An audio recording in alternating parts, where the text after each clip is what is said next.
పరిస్థితులన్నీ చేజారిపోయినా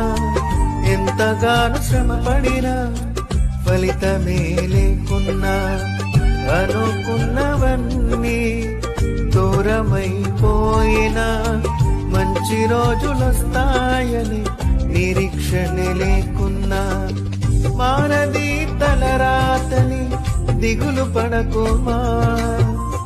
మారాను మధురముగా మార్చును నీకై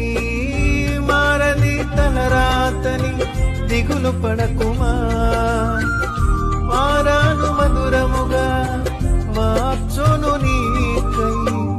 సమృద్ధితో నిన్ను తృప్తిపరచును సమృద్ధితో నిన్ను తృప్తిపరచును సియోను దేవుడే నిన్ను సిగ్గుపడనివ్వడు కనికర